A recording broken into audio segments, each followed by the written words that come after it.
نور الدین زنگی نو حضور نے ستیاں جا جگایا مصر چو، اور بھی بڑے حکمران سن، تو اس کی وجہ یہی تھی کہ نور الدین زنگی نے دارالحدیث بنائے تھے، بڑی بڑی عمارتیں تعمیر کرائی تھیں کہ یہاں بیٹھ کر شیخ الحدیث حضور کی حدیثیں سنائیں، رسول اللہ کے فرامین سنائیں، ان کو لاکھوں لاکھوں روپے مولویوں کو تنخواہیں دی، بڑے بڑے علماء کو، محدثین کو، کہا کہ آپ کا اور کوئی کام نہیں ہے، جو چاہے روغن بادام چاہیے، پستے چاہیے، بادام چاہیے، روٹی چاہیے، گھوڑے چاہیے، باغات چاہیے، آپ کو میں دوں گا، لیکن یہاں بیٹھ کر حضور کی حدیث پڑھاؤ۔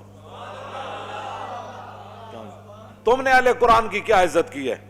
حضور نے تو قرآن ہی کو علم قرار دیا۔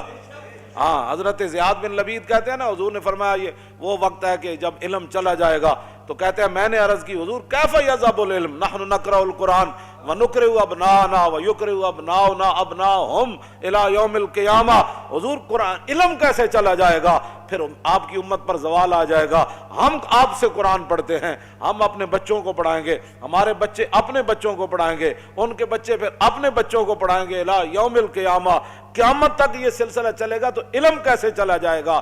حضور نے فرمایا او زیاد، میں نے تو سمجھا تھا تو بڑا سمجھدار آدمی ہے، مدینہ منورہ میں تیری ماں تجھے روئے، یہ کیا بات تو نے سمجھ لی؟ اولیس ھذا الیہود والنصارى یقرؤون التوراۃ والانجیل ولا یعملون بشیء فیہما، فرمایا یہ تمہارے سامنے یہود و نصارہ موجود ہیں، تورات بھی پڑھتے ہیں، انجیل بھی پڑھتے ہیں، لیکن جو اس میں لکھا ہے اس پر عمل نہیں کرتے، تو فرمایا میری امت قرآن ضرور پڑھے گی لیکن عمل نہیں کرے گی تو علم چلا جائے گا۔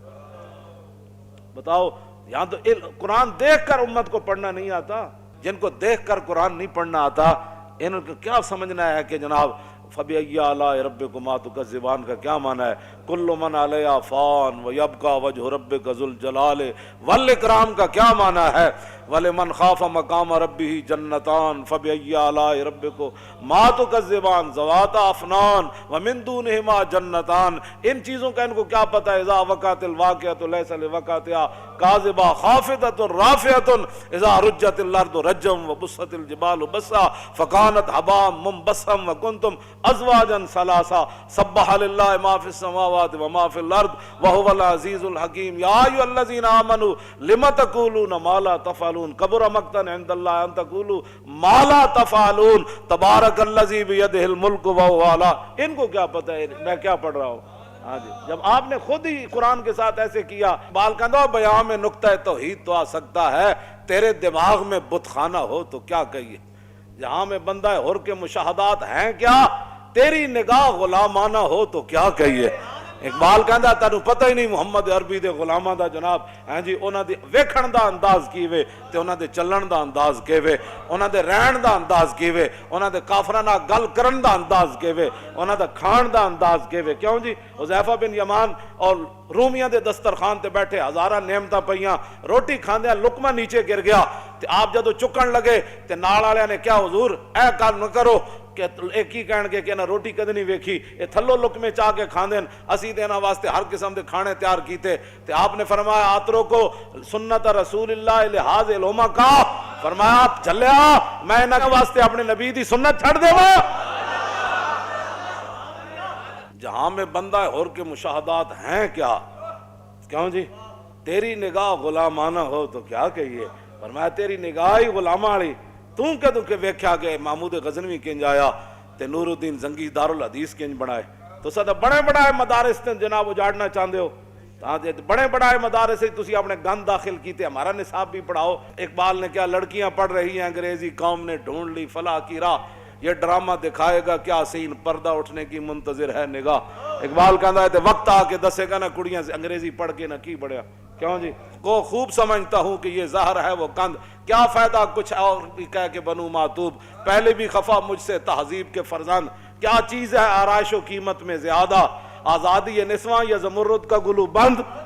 کہنا میں کہنا میرا پہلے بھی بڑے ناراض ہیں تہذیب دے فرزند، کہنے لگا میں انہاں دا ہور ہے نا میرے خلاف بک بک، یہ میرے خلاف لوگ نہیں کرتے بک بک، اقبال کہنا میرے خلاف بھی بک بک کر دیں، کیا فائدہ کچھ کہا کہ اور بھی بنوں معتوب، پہلے بھی خفا مجھ سے تہذیب کے فرزند۔ کہتا ہے تہذیب دے بندے پہلے بھی، لیکن یہ خوب سمجھتا ہوں کہ یہ زہر ہے وہ کند۔ ہاں کہتا ہے کڑیاں دے دوپٹے لا دینے تے جناب مٹک مٹک اقبال کہندا بہل ہے دختر این دل بریہا مسلمانہ نزیبت کافریہ. اقبال کہندا جدو مسلمانہ دی دھی دوپٹے لا کے مٹک مٹک کے کالجاں یونیورسٹیاں جاندی تے اقبال کہندا اوے مسلمانہ دی دھی تینوں یہ زیب ہی نہیں دیندی، اے کافراں دی اداواں تو کیویں اپنا لئیاں؟ مسلمانہ دیا دیاں جن کا آنچل نہ دیکھا ماہ و میر نے اس ردائے نزاہت پہ لاکھوں سالہ. اقبال کہندا جی میں خوب سمجھتا ہوں کیا چیز ہے آرائش و قیمت میں زیادہ، آزادی نسواں یا زمرد کا گلو بند. کہنا ہے میں اس بات کو خوب سمجھتا ہوں کہ کڑیاں دوپٹہ لا دے من ایک قیمتی ہے یا وڈی چادر کر کے ٹرن ایک قیمتی ہے. سارا کچھ تو تسی تباہ کر چھڑیا ہے، تو کی چھڑیا تسی جناب، کی پڑھایا تسی تے جناب 12-14 کلاساں پڑھا کے منڈے نو جناب تسی تے نماز بھی نہ سکھا سکے، تسی تے جناب وہ جنازے دیاں دعاواں بھی نہ سکھا سکے، تسی تے منڈے نو جناب طہارت دے مسائل بھی نہ دس سکے، تسی تے بھی نہ دس سکے کہ وضو دے فرض کتنے ہیں، تیمم کس کو کہتے ہیں. جذبہ قرآن زیغمی روبائی است، فقر قرآن اصل شہنشاہی است. اقبال کہندا قرآن تو بغیر شیری دا دعویٰ کرنا یہ تو لومڑی دی گل ہے. کہندا قرآن تو بغیر بندہ شیر نہیں بن. جذبہ قرآن زیغمی روبائی است. اقبال کہندا قرآن تو بغیر بندہ کہے میں شیر ہاں، وہ شیر نہیں، وہ تو لومڑی ہے. ہاں جی، فقر قرآن اصل شہنشاہی است. اقبال کہندا قرآن تے پڑھن والا تے قرآن تے عمل کرن والا تے وڈا شیر ہوندا، ہاں او شہنشاہ ہوندا. کیوں جی وہ تو شہنشاہ ہوندا، وہ تو تہ بند بن کے تے جناب میدان او دے چلے جاندے.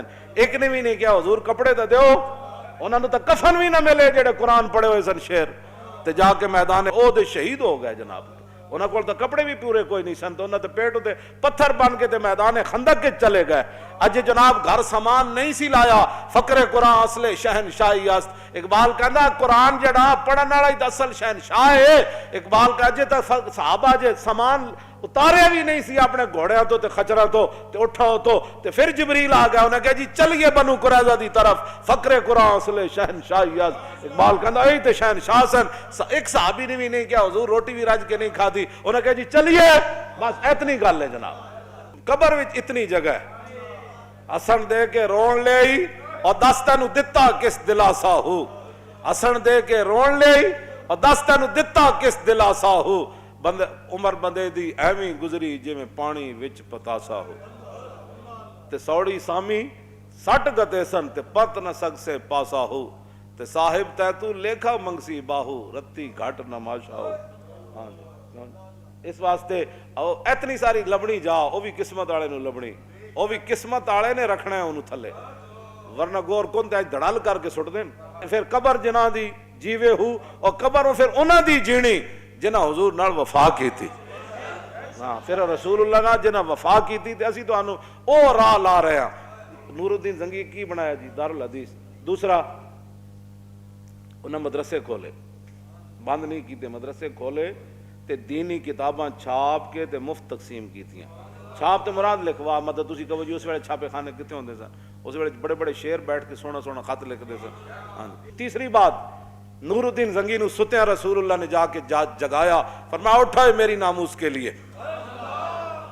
کیوں جی ایویں کوئی نہیں کوئی کام کسے دا کردا، کوئی تعلق ہوئے تو کرنا. ہاں کوئی تعلق ہوئے تو کرنا، ایویں نہیں کردا جی فلانا نہیں کردا میں آکھا نہیں کردا تو روے اپنی قسمت نو. کیوں جی شکر کرن لبیک والے جڑے دیہڑی راتی لبیک دا نعرہ لاندے او نہ ہو میرا ذکر حضور میں ہوا ورنہ خوشی میری طرف دیکھ کے مسکرائی کیوں. تسی کتنے خوش نصیب ہو ہر ویلے تجدید عہد کر دیو. کیوں جی تجدید وفا کر دیو. تیسری بات جو نور الدین زنگی کے اندر تھی وہ سرکاری خزانے سے تنخواہ نہیں لیتے تھے. ساڑھے بزرگاں نے لکھا ہے نا تنہ وجہ تو نور الدین زنگی نو حضور نے ستیاں جا جگایا. آپ نے فرمایا کہ آ مدینہ منورہ میں میری عزت کا کام ہے. پھر نور الدین زنگی پھر این اپنا دامن کر کے نا کمیز این چک کے تے پورے مدینہ پاک دی گلیاں این پھریا سی، اپنی فوج نال روندا سی حضور تسی مینوں اس کام واسطے تسی مینوں منتخب کیتا. حضور میں تے اس کوئی نہیں سی قابل، حضور تسی مینوں آ جگایا، حضور تسی میرے اس کام واسطے منتخب کیتا.